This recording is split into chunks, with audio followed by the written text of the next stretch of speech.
नमस्कार. वागर्थाविव संपृक्तौ वागर्थप्रतिपत्तये जगतः पितरौ वंदे पार्वती परमेश्वरौ. मागच्या वेळेस आपण पाहिलं की उज्जैनीचा रम्य प्रवास हा मेघाला सुखद व्हावा म्हणून किती तपशीलवार आणि तळमळीने यक्षवर्णन करतो आहे. पण त्याच्या मागचं खरं कारण असं आहे की कालिदासाला उज्जैनीचं खूप प्रेम आहे आणि ते यक्षाच्या मुखातून व्यक्त करण्याची संधी त्याला मिळाली आहे.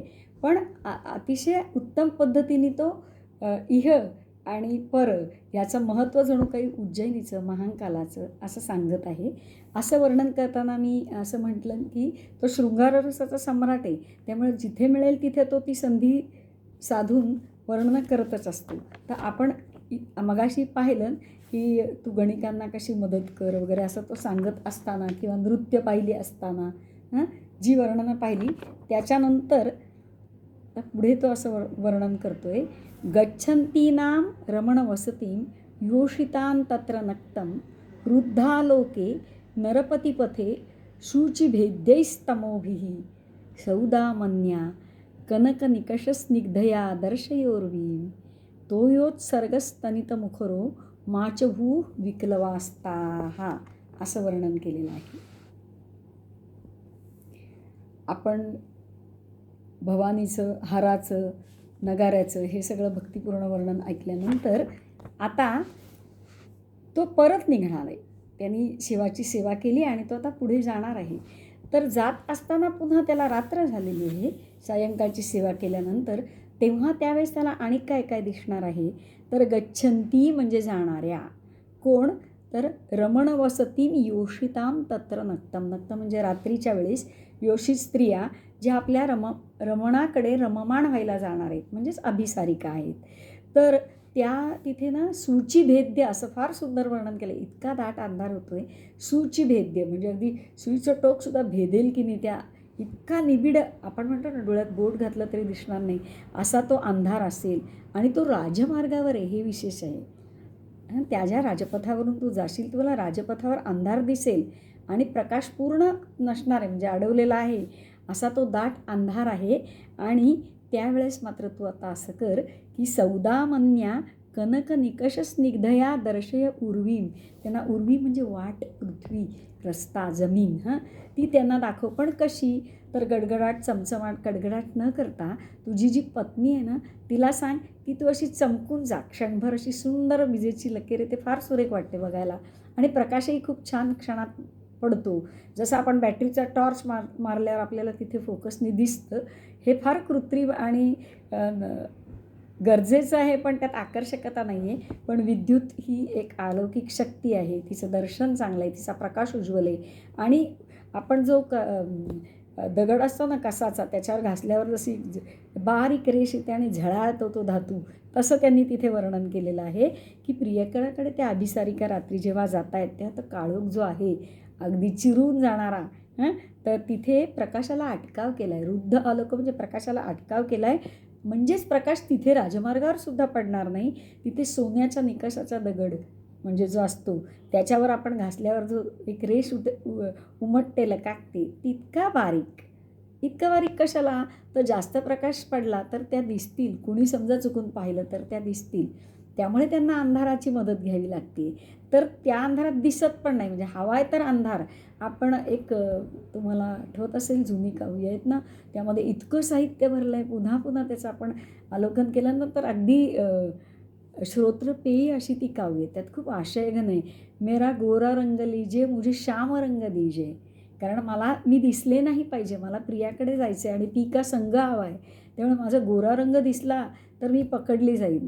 तर त्यामुळे त्यांना दाट अंधार हवा पण असतो आणि त्यात दिसलं नाही तर त्यांची पंचायत पण होते. आणि त्या भेटायलाही खूप प्रियाला कावऱ्याबावऱ्याही झाल्या आहेत आणि दिसू नये हे भयही आहे. या सगळ्या गोष्टींचा भावकल्लोळ त्यांच्या मनात आल्यामुळे ते अडखळतील, चाचपडतील. तर त्यांना नको का मदत करायला. म्हणून तुला त्या तुझ्या पत्नीला सांग की जराशी चमकून जागं. आणि त्यातसुद्धा किती सुंदर दिलं आहे.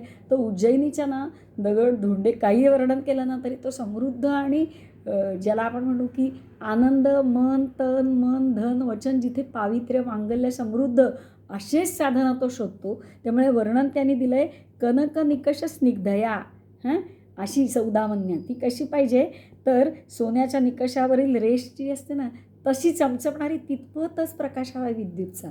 पण तो हवा आहे रे आणि त्यांना तू रस्ता दाखव रे. हां, बघा किती हळवा होतोय. एक प्रेमी जीव आहे तो दोन प्रेमी जीवांच्या मिलनामध्ये अडथळा येऊ नये म्हणून किती तळमळतोय. प्रेम ही मुळातच पवित्र शक्ती आहे. हां, आणि त्यामुळे कोणत्याही दोन जीवांच्या प्रेमाची किंवा मिलनाची ताटातूट होऊ नये, अडचण होऊ नये. हां, ही असं त्याला वाटतंय जे सुख आपल्याला अप्राप्य आहे ते दुसऱ्याला मिळालं पाहिजे. हा जो पावित्र्य आहे ना हा म्हणजे ह्याला म्हणतात कालिदास. हां, स्टायलिश मॅन हे मी खूप वेळा म्हणते ना तर कवीची शैली म्हणजे अख्खा कवी, त्याचं मन, त्याची विचारधारा, त्याची संस्कृती हां ती दिसते. त्यामुळे यक्षाला वाटतं की जे सुख मला प्राप्य नाही आहे ते दुसऱ्यांच्या बाबतीत होऊ नये. असं एक शाकुंतलातलं उदाहरण देते, फार तरल आहे की विदूषक असं म्हणतो आहे की किती भुंगे आलेत त्यांना हाकलून दिलं पाहिजे किंवा तो त्यांना दूर करण्यासाठी त्रास द्यायला लागतो तेव्हा इतका दुष्यंत तरल झाला आहे. तो म्हणतो नको रे त्यांना असं करूस, त्यांच्या मिलनाच्या मध्ये येऊ नकोस रे, वियोग होईल रे त्यांचा आणि त्यांच्या प्रियेचा. तर ही कालिदासाची हळवी तरलता आहे ना ही एक क्षणभर एखाद्या रसिकाच्या मनात येणार पण नाही, पण तो ती बुद्धी जागवतोय कारण प्रेम ही पवित्र शक्ती आहे. हां, तर त्या शक्तीला चा ऱ्हास आपल्यामुळे होऊ नये आणि दोन जीवांची ताटातूट होण्याचं पाप आपण घेऊ नये म्हणून तो म्हणतो तू उलट रस्ता दाखव. आणि पण एक कर बरं का की पाऊस किंवा गडगडाट अशा मोठ्या गर्जना करू नकोस. का तो म्हणतो की तो या उत्सर्ग म्हणजे जोराचा धुमासार पाऊस पाडू नकोस किंवा स्तनित मुख राहा. मगाशी पण त्याने असं सांगितलं होतं की आमंद्र गर्जित. हां, कारण कधीही तो गडगडाट करू शकतो. तर मगाशी सांगितलं गंभीर कर, आता तो म्हणतो तू गर्जना करून उगाचच मुखर होऊ नकोस कारण आधीच त्या हळव्या भित्र्या ठेचकाळतील, पडतील, घाबरतील, प्रियापर्यंत पोचणारे नाहीत, करू नकोस. कारण तो म्हणतो स्तनित मुख राहा माच भूहू म्हणजे जलधारांच्या रूपाने पण तुझा आवाज होऊ नये आणि त्यांना त्रास होऊ नये, गडगडाटाच्या रूपाने पण तू त्यांना उगाच घाबरवून टाकू नकोस.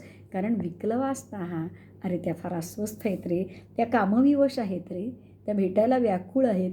आणि मी तुम्हाला म्हटलं तसं की कुणाला दिसू नये म्हणून तो काळा रंग पण हवा आहे, ते अवगुंठन पण घेतलेले असतील कदाचित आणि जेवढा दाट अंधार ना तेवढा त्यांना खरं म्हणजे हवाच आहे, पण दिसण्यापुरतं पण प्रकाश पण हवा आहे. तर तू मदत कर. म्हणजे पहा मेघ कुणाला मदत करतोय. हा मेघ अमर म्हणजे मेघ किती जणांचं शरण जाण्यास योग्य असं आहे, किती जणांनी त्याला याचं वर्णन करताना हा अभिसारिकांचा उल्लेख आलेला आहे.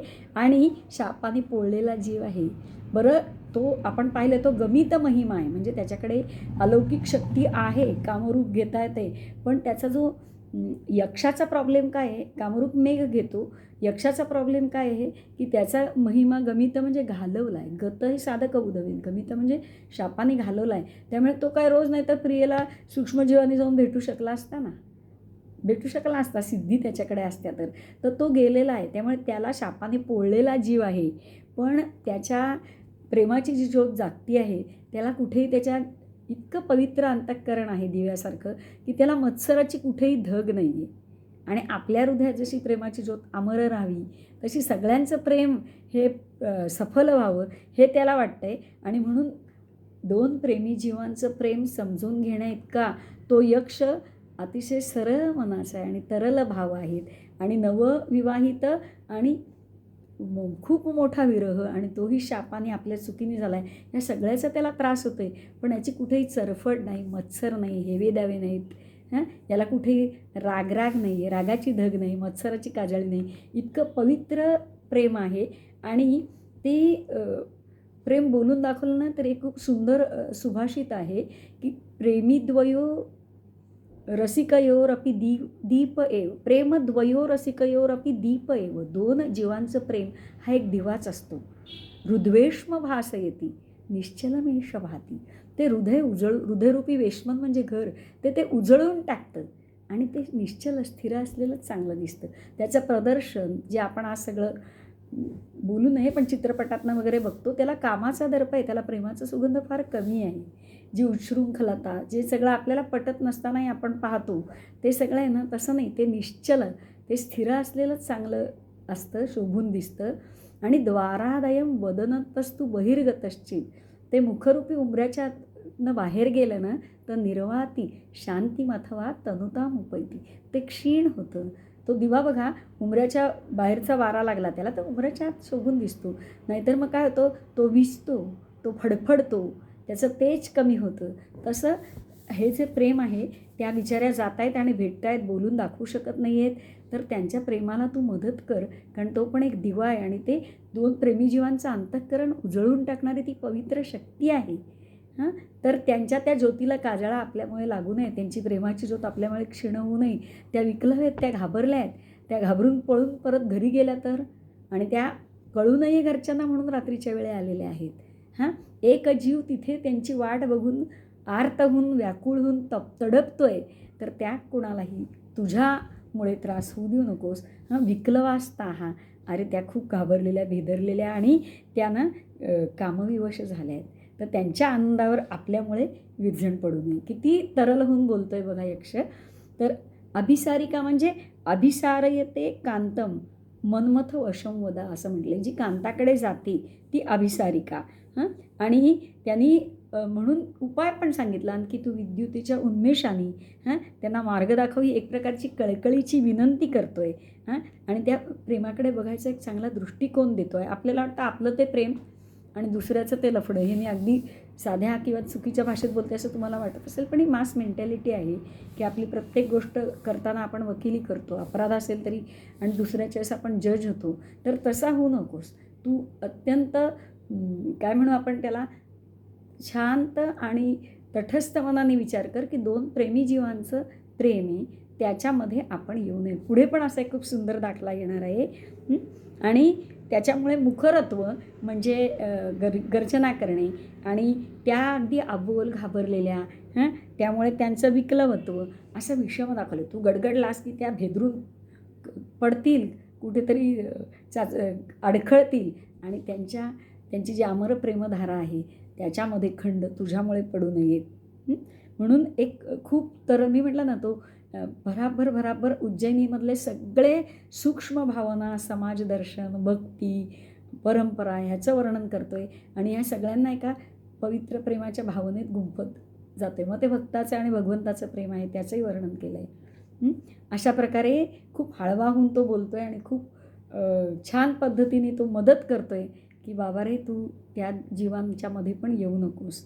हे सांगितल्यानंतर पुढे जाताना अजून एक छान श्लोक घेऊ आणि थांबू आपण. ताम कस्यांचित भवनवलभौ सुप्त पारावतायाम नीत्वा रात्री विलसना खिन्न विद्युत कलत्रहा दृष्टे सूर्ये पुनरपि भवान वाहयेदध्वशेषम मंदायन्ते न खलु सुरुधाम अभ्युपेतार्थ कृत्याहा. असा एक श्लोक आहे. ह्यात त्यांनी असं सांगितलं आहे की आता तुझी विद्युत पण आहे, तुम्ही दाम्पत्य जीवन जगत आहात, तुम्हाला संसार सुखाचा आनंद मिळतो, तसा दुसऱ्याला प्रेमाचा आनंद मिळू दे हे तुम्हाला समजतं, म्हणून ती पण तू सांगितल्यावर ऐकणार. म्हणून प्रवास करताना प्रवासभर रात्र, आणि त्यामुळे सूर्य उगवेस्तवर अर्धी पाऊण रात्र तुम्ही फिरणार, तर तिलाही त्रास होईल, चमकून ती पण थकेल. मग तू काय कर, तर ती थकलेल्या आपल्या पत्नीचा पण तू विचार कर.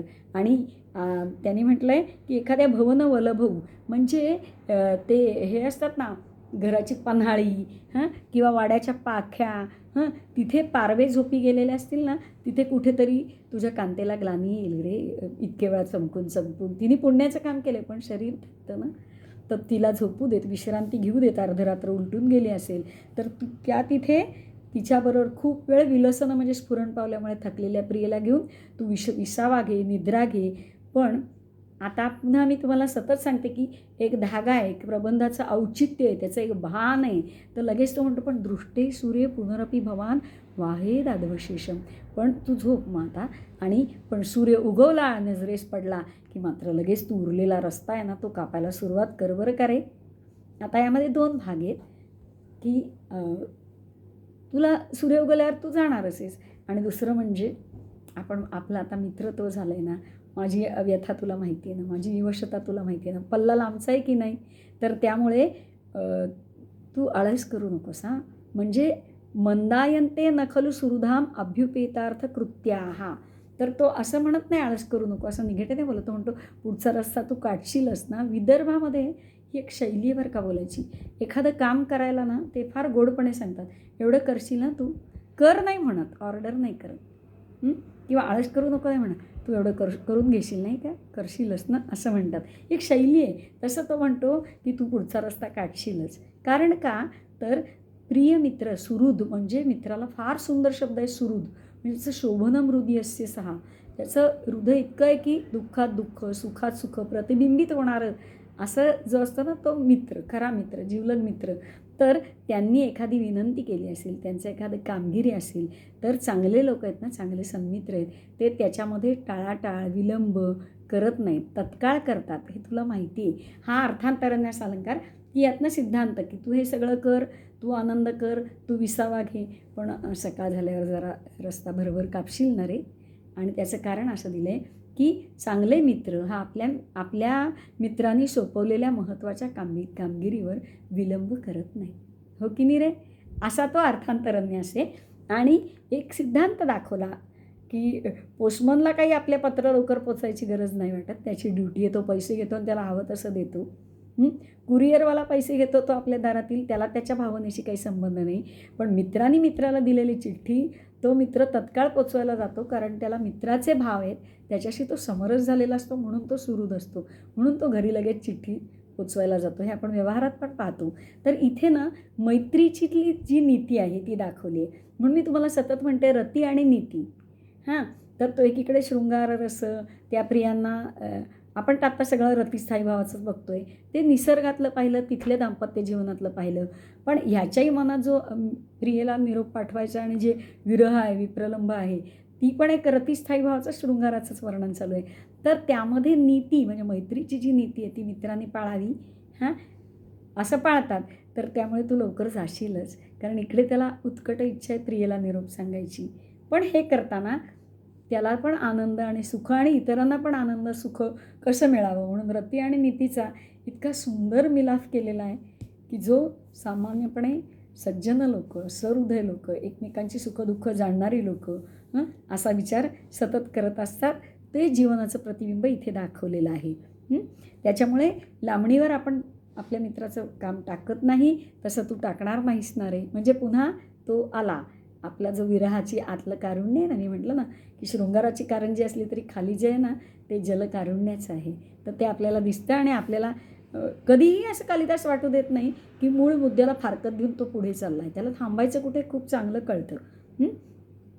त्यानंतर तर आणखीन सुरेख आहे की निसर्ग हे तो पात्र घेतो. तर पुढचा श्लोक त्यांनी आता रात्र झाली आणि आता पहाटे पहाटे दवबिंदू पडतात बघा फुलांवर, आणि मग सूर्य उगवल्यावर कमलं वगैरे उमलतात, फुलं उमलतात.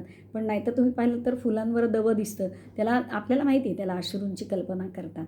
आता ह्या अश्रूंच्या कल्पनेमध्ये पुढे जाऊन तो काय विचार करणार आहे तो बघूयात.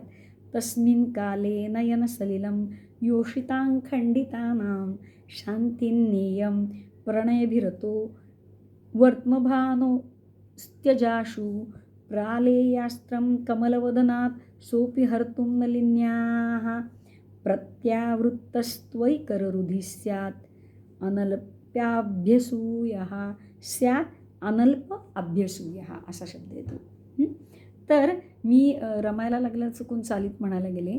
आवाजाचा आणि गेयतेचा माझा संबंध नाही, पण तो कालिदास रमवतो आणि सगळं विसरवतो आपल्या उणीवा आणि आपल्याला एन्जॉय करायला शिकवतो. त्यामुळे मी चुकून नाही तर मी साध्या पद्धतीने म्हणते तस्मिन् काले, म्हणजे तू असं जात असताना आता तू उठायला लागल्यावर नयन सलिलम योषितां खंडितानां शांतिन्नेयं प्रणयभिः आता वर्त्म भानोः त्यज आशु.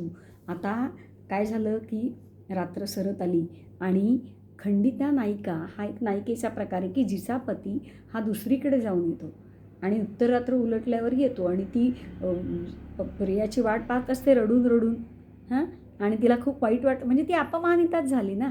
तर मग तिचं हे करायचं काय, तिचं सांत्वन करायचं. म्हणजे तो नायक आहे ना तो परस्त्रीच्या नादी लागला आहे, पण याचा अर्थ तो आपल्या पत्नीला विसरलेला नाही आहे. ह्या आपल्याला न झेपणाऱ्या गोष्टी आहेत, पण तरीसुद्धा एक विचार असा आहे की त्याला परस्त्रीच्या प्रेमात पडलेला तो आता आपल्या पत्नीची समजूत काढणारे, आपल्या प्रियेची समजूत काढणारी ती खंडिता नायिका. तर त्यांनी असं म्हटलं आहे की त्या योषित म्हणजे स्त्री, तर त्या स्त्रियांचं अश्रू पुसायला तो येतो आहे. आणि त्यावेळेस तू सूर्याचा मार्ग जो आहे तो मध्ये येऊ नकोस. आता सूर्याच्या मार्गाचा मध्ये येणं म्हणजे हळूहळू सूर्यकिरण पडायला लागले असेल तेव्हा ढगात तू तिथे सावली घालू नकोस. का? आता ह्याचा काय संबंध आहे? आता इथे सूर्याला नायक केलं. निसर्ग काय आहे? रोज संध्याकाळी सूर्य समुद्रात डुबतो, जलदेवतेपाशी जातो आणि तो रोज म्हणजे उषस आहे तिला त्याचा विरह होतो आणि सकाळी परत तो येतो. त्यावेळेस त्या कमलिनी वगैरे जे आहेत ना, तर त्यांच्यावर दवबिंदू आहेत की खरा तो प्रेमाना धरी लोभमनी नभी, आपण म्हणतो ना नभामध्ये नभी जनहितरत भास्कर तापताशी काही काव्य आहेत. विकसे पहा नलिनी, अशा पद्धतीचं काही वर्णन आहे, शब्द थोडे मागे पुढे असतील.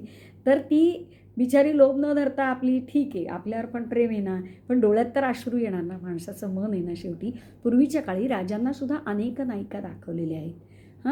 नंतर काही एखादी प्रियाही आवडलेली दाखवली आहे. त्यामुळे त्या काळात इतकं आपल्याला जितकं अवघड वाटतं आज आपल्या लोकांना, कारण आपला बहुपत्निकत्व हा कायदाच नाही आहे. आपल्याला हे सगळं अनिती आणि बेकायदेशीर वाटतं आणि ते बरोबर आहे आपल्या दृष्टीने. थोडंसं त्या काळात आपल्याला जायला पाहिजे.